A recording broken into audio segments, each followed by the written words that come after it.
जय जय गणेश नमः, जय गणेशाय नमः, जय गणेश नमः, जय गणेश महाराज को सुनो, जय गणेश नमः सुनो। वक्रतुंड महाकाय सूर्यकोटि संप्रभा निबदन कुरु मय देव शुभकार्येषु सर्वदा। जय जय श्री गणेशाय नमो नमः। हे गणेश महाराज, मैं महाशिव पुराण पाठ करने जा रहा हूँ। मेरा कोई बाधा न लगे, राम शिव पुराण महा अच्छे तरीके से संपन्न हो। जय जय गणेशाय नमः, जय श्री गणेश नमः, जय जय श्री गणेश नमः। वक्रतुंड महाकाय सूर्यकोटि संप्रभा निवृदन कुरु मय देव शुभकार्येषु सर्वदा।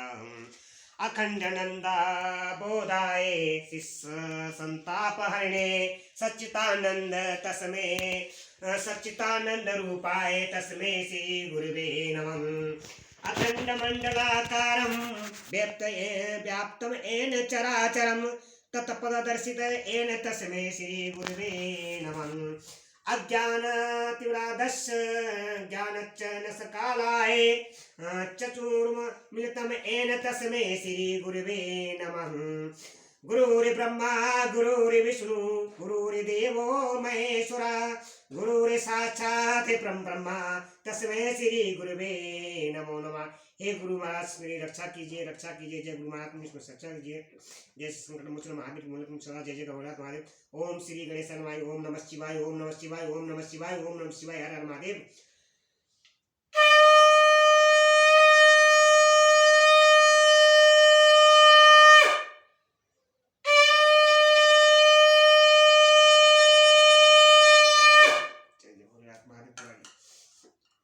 जय भोलेनाथ, जय शिव शंभु महादेव गुरु। हर हर महादेव। कपूर गौरम करुवमुतारम संसार सारम भुजगेन्द्रहारम सदा वसंतम हृदय वंदे भवम भवानी सहितम नमामि। मैं शिव पुराण कथा सुनाने जा रहा हूँ, श्री महापुराण कथा सुनाने जा रहा हूँ। विंध्येश्वर संहिता से यूट्यूब चैनल के द्वारा सारे भक्तजनों इस शिव पुराण को अच्छे से स्वीकार करें। इस वीडियो को आगे बढ़ाएं, सबसे ज़्यादा शेयर करें और लाइक करें, कमेंट करें। आपको जो पुराण कथा अच्छी लगी हो बढ़िया से स्वीकार करें और सारे कलियुग के पाप आप लोगों के नष्ट हो जाएंगे। जय जय भोलेनाथ में सदा जय जयकार हो। विंध्येश्वर संहिता शिव महापुराण महापुराण सुनाने जा रहा हूँ। विंध्येश्वर संहिता से अग्र अध्याय 14 से अग्र यज्ञ, देव यज्ञ और ब्रह्म यज्ञ आदि का वर्णन भगवान शिव के द्वारा सातों वरों का निर्माण तथा उनके देवराज धन से विभिन्न प्रकार के फलों की प्राप्ति का कथन। इस कथा को मैं सुनाने जा रहा हूँ। जय जय भोलेनाथ में सदा जय जयकार हो। ऋषियों ने कहा कि प्रभु, अग्र यज्ञ, देव यज्ञ, ब्रह्म यज्ञ, गुरु पूजा तथा ब्रह्म तृप्ति का हमारे समक्ष क्रम से वर्णन कीजिए। सूत जी बोले कि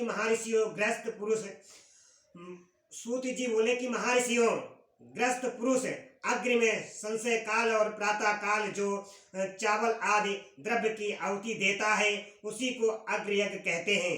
जो ब्रह्मचर्य आश्रम में स्थित है उन ब्रह्मचारियों के लिए समाधि का आधान ही अग्र यज्ञ है। वे समाधि का ही अग्नि में हवन करें। ब्राह्मणों ब्रह्मचर्य आश्रम में निवास करने वाले ऋषियों का जब तक विवाह न हो जाए और वे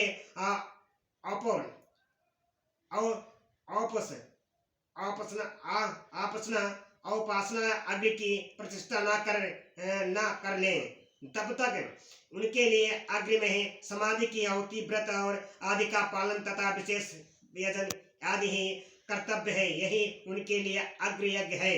जिन्होंने ब्रह्मा अग्नि को विसर्जित करके अपने आत्मा में ही अग्नि का आरोप कर लिया है, ऐसे वन प्रस्थियों और सन्यासियों के लिए यही हवन या अग्नि यज्ञ है कि वे विहित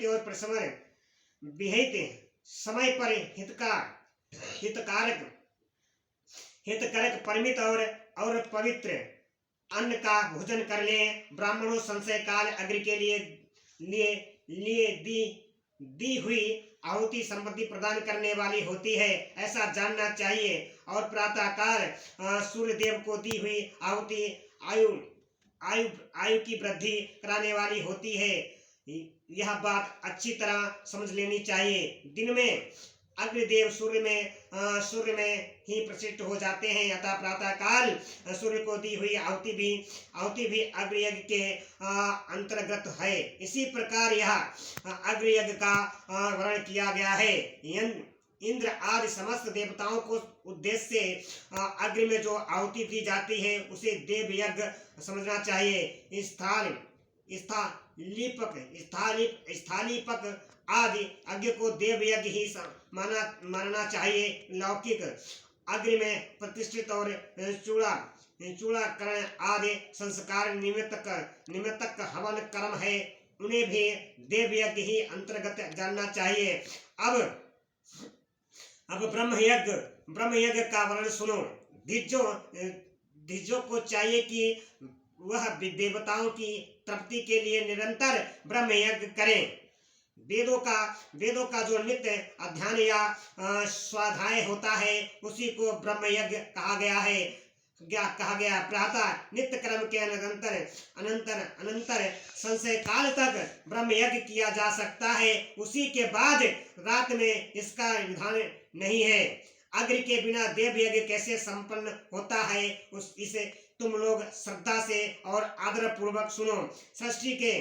सृष्टि के आरंभ में सर्वज्ञ और दयालु और सर्वसमर्थ महादेव जी ने समस्त लोकों के उपालक के लिए बारों की कल्पना की है कि वे भगवान शिव संसार रूपी रोग को दूर करने के लिए वैद्य हैं, सबके ज्ञाता तथा समस्त औषधों के भी औषध हैं। उन भगवान ने पहले अपने वार की कल्पना की और जो आरोग्य प्रदान कराने वाला है तपस्सात अपनी माया शक्ति का बार बनाया जो समस्त प्रदान कराने वाला है। जन्म काल में दुर्गाग्रस्त बालक की रक्षा के लिए उन्होंने कुमार के वर की कल्पना की।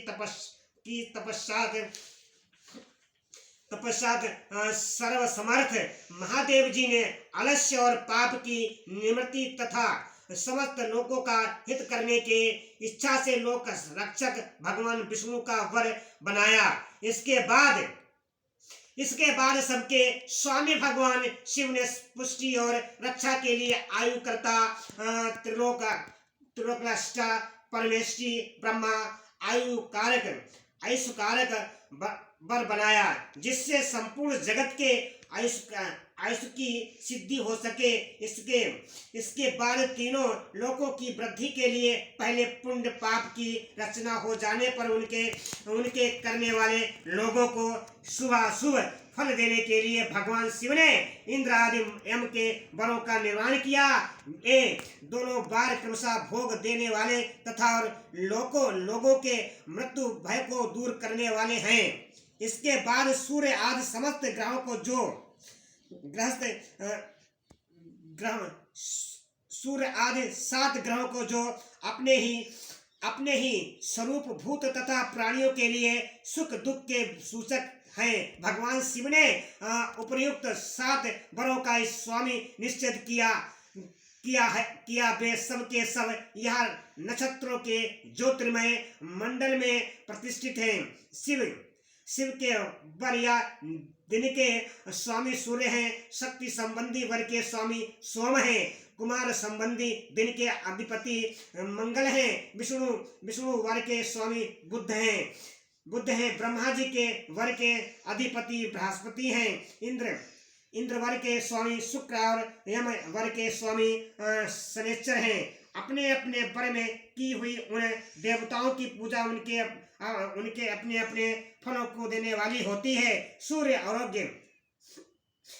आरोग्य के और चंद्रमा संपत्ति के दाता है। मंगल व्याधियों का भी निर्माण करते हैं, बुध पुष्टि देते हैं, बृहस्पति आयु की वृद्धि करते हैं, शुक्र भोग देते हैं और शनिश्चर मृत्यु का निवारण करते हैं। ये 7 वरों के क्रमशः फल बताए गए हैं जो उन देवताओं की प्रीति से प्राप्त होते हैं। अन्य अनन्य देवताओं की भी पूजा का फल देने वाले भगवान शिव ही हैं। देवताओं की प्रसन्नता के लिए पूजा की 5 प्रकार की ही पद्धति बनाई गई है। उन देवताओं के मंत्रों का जप या पहला प्रकार है, उनके लिए होम करना, दूसरा दान करना तीसरा तथा तप करना चौथा प्रकार है। किसी वेदी पर भी प्रतिमा में अग्नि में अथवा ब्राह्मणों के शरीर में आराध्य देवता की भावना करके 16 उपचारों से उनकी पूजा या आराधना करना 5वां प्रकार है। इनमें पूजा के उत्तरोत्तर आधार श्रेष्ठ हैं। पूर्वों के अभाव से उत्तरोत्तर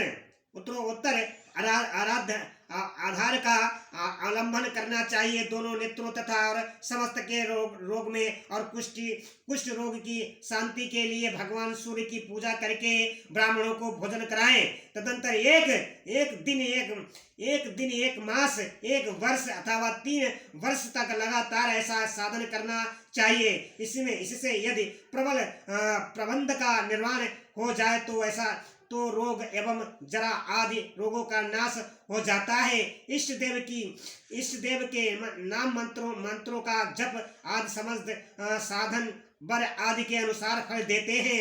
रविवार को सूर्य देव के लिए, अनन्य और देवताओं के लिए तथा ब्राह्मणों के लिए विशिष्ट वस्तु अर्पित करें। यह साधन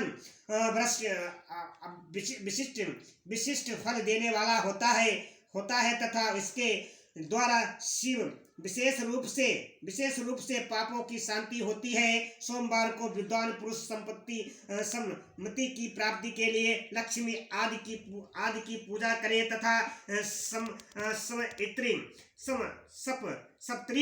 सप्तऋक ब्राह्मणों को पक अन्न का भोजन कराएं।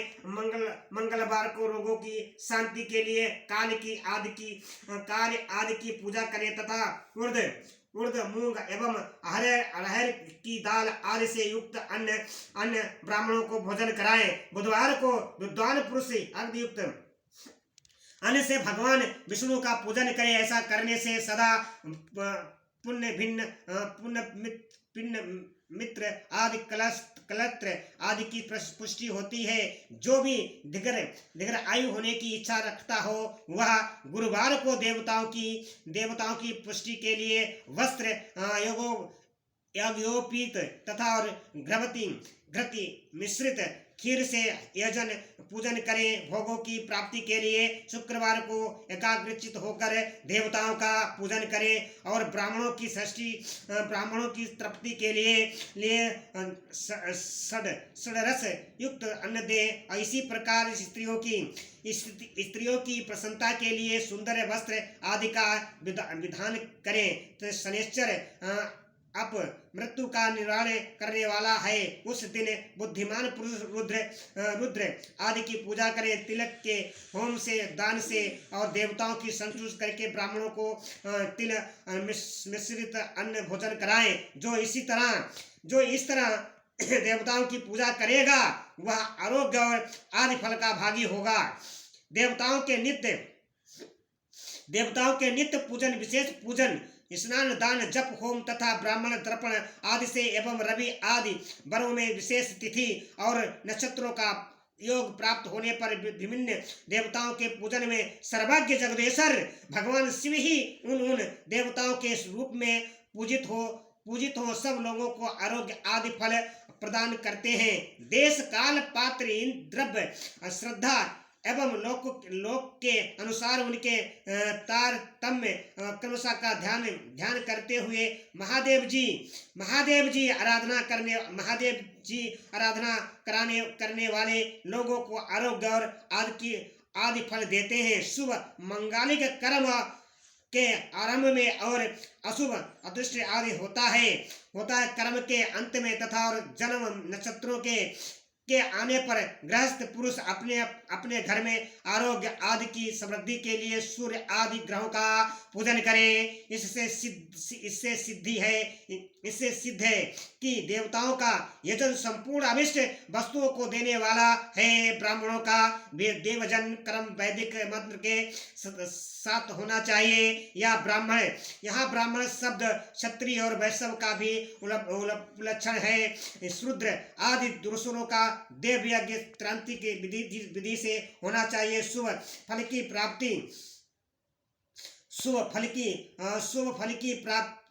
की इच्छा रखने वाले मनुष्यों को सातों ही दिन अपनी फलों की इच्छा रखने वाले मनुष्यों को सातों ही दिन अपनी शक्ति के अनुसार सदा देव पूजन करना चाहिए। निर्धन मनुष्य तपस्या व्रत द्वारा देवताओं की आराधना करें। व्रत द्वारा आदि के कष्ट सहन द्वारा और धन के द्वारा देवताओं की आराधना करे वहाँ बार बार श्रद्धा पूर्वक इस तरह के धर्म का अनुष्ठान करता है और बराबर पुण्य लोक में नाना प्रकार के फल भोग कर पुनः इसी पृथ्वी पर जन्म ग्रहण करता है। धर्मान पुरुष सदा भोग सिद्धि के लिए मार्ग में वृक्षादि लगाकर लोगों के लिए छाया की व्यवस्था करें। जलाशय, कुआं, बवाली और पोखरे बनवाएं। वेद शास्त्रों की प्रतिष्ठा के लिए पाठशाला का निर्माण करें तथा और अनन्य प्रकार से भी धर्म का संग्रह करता रहे। धनी को यह सब कार्य सदा ही करते रहना चाहिए। समय अनुसार पुण्य कर्मों के परिपाक से भी अंतःकरण शुद्ध होने पर ज्ञान की सिद्धि हो जाती है। जो इस अध्याय को सुनता और पढ़ता है अथवा सुनने की व्यवस्था करता है उसे दिव्य यज्ञ का फल प्राप्त होता है। जय जय भोलेनाथ। तुम्हें सदा जय जयकार महादेव। तुम्हें सदा जय जयकार भोलेनाथ महादेव। तुम्हें सदा जय जयकार महादेव। तुम्हें सदा जय जयकार महादेव। तुम्हें सदा जय भोलेनाथ महादेव। सदा जय भोलेनाथ।